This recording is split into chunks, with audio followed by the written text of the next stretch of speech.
ahora sí pasamos a hablar de su nueva novela, Cuerpos Secretos.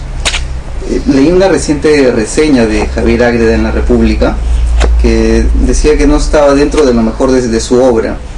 ¿Qué le parece? Bueno, mira, en general te puedo hablar de la crítica. La crítica es válida, es interesante. El crítico es un lector, igual que muchos otros, y todos los lectores tienen derecho a una opinión, ¿no? Lo que él argumentaba era que, bueno, hay algunos rasgos, dice él, ¿no?, que algunos riesgos, ¿no?, perdón, que usted asumió en esta novela, en Melodrama, que decía, ¿no?, en las historias de los protagonistas están muy recargadas, ¿no? Habla de los conflictos del personaje, del maestro, el joven profesor, de la mujer con la que se enamora, ¿no? ¿Cómo usted asumió este riesgo? Porque decía usted, cuando le preguntaron cómo se le ocurrió esta historia, era que tenía usted dando vueltas esta idea y quería ver qué pasaría si, ¿no? Era un poco la premisa. Mira, hay un principio fundamental al que yo me enfrenté cuando escribí este libro, y es que lo que tenía que funcionar en la historia era la historia de amor. O sea, digamos, la relación de amor entre ellos era fundamental para que todo lo demás encajara en su lugar, ¿no? Entonces me preocupé mucho de hacer que esta historia, que digamos es una historia excepcional, ¿no?, que es una historia que se sale de los cauces de lo común, fuera posible, ¿no?, fuera dable en las páginas del texto, en el lenguaje del texto, ¿no? Y entonces era fundamental que yo me convenciera, que yo ya estaba convencido, pero que yo me convenciera en los mismos textos, en las mismas páginas, de la verdad de la historia. Y bueno, y me fui convenciendo, me fui involucrando y me fui identificando con estos personajes en su historia de amor, ¿no? Eso me parecía fundamental. Y luego todo lo demás ya llegaba por añadidura, pero hay algo que me parecía crucial, y es que los dos personajes tienen que sentir que la relación que están viviendo es lo más importante en sus vidas, ¿no? Así que eso tenía que ocurrir lo más pronto posible en la historia. Tenía que hacer que los personajes fueran, digamos, sobrecogidos, fulminados, no sé cuál es la expresión, por esta relación, ¿no? Para los que no han leído todavía la novela, bueno, en Cuerpos Secretos es la historia de amor de dos personajes. Es un joven profesor de matemáticas, Renzo, ¿no?, que vive en los Olivos y se enamora de una mujer de alta sociedad de unos 40 años. Y bueno, eso quizás, ¿no?, ese como decía usted, ¿qué pasaría si ocurre esto? Eso es una práctica que me parece importante en los escritores, ¿no? Preguntarse siempre qué sucedería si pasa esto, ¿no? Digamos que yo es un ejercicio que trato de mantener, ¿no?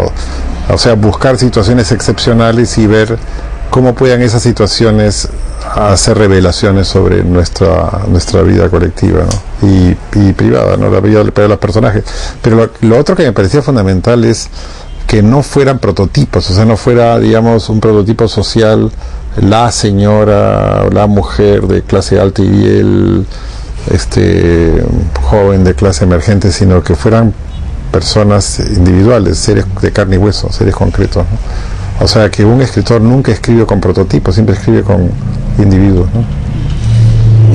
En la contratapa de la novela dice que está basada en una historia real. ¿Es cierto? ¿Está basada en algún...? Está basada en una historia real, y sobre todo está basada en una historia que es posible hoy en día, ¿no? Porque hoy en día, digamos, lo que ha ocurrido, creo, en la sociedad peruana es que han coexisten personas de diferentes clases sociales en los mismos espacios públicos, ¿no?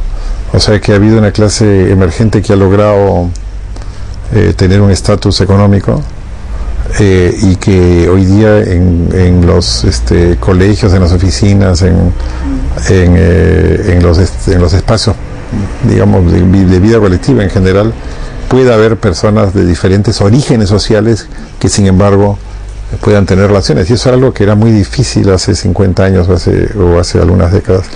En ese sentido, la sociedad peruana es mucho más interesante ahora porque es un espacio de conflictos y de convivencias que no era hace unos años. Y bueno, ese es el aprendizaje tan duro que estamos teniendo, y eso es lo que hace que esta historia sea posible, más posible hoy que antes, digamos, ¿no? Y hubo esta es una curiosidad en realidad, ¿no? Una suerte de trabajo de campo, es decir, usted fue a Los Olivos. Fui a Los Olivos, tomé fotos, tomé el Metropolitano, sí, hice todo eso. Siempre hago eso.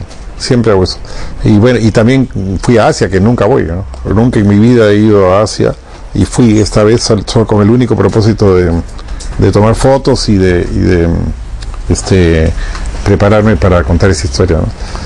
También con La Hora Azul fui a Ayacucho, con grandes miradas. Fui a la oficina de Montesinos, incluso entré al baño de Montesinos, ¿no? Y eso es el colmo de la investigación, ¿no? Qué curioso, o sea, el tener que, claro, hay que imaginarse el paisaje. Tomé fotos, tomé muchas fotos también. Ahora, yo no lo hago porque voy a reproducir todo eso en el texto. Lo hago para que yo mismo sienta la verdad de los escenarios, ¿no? La verdad de los espacios, ¿no? Eso es lo que me interesaba más. O sea que yo no reproduzco cada detalle de lo que veo. Más bien necesito ver los escenarios para sentir a los personajes. Incluso en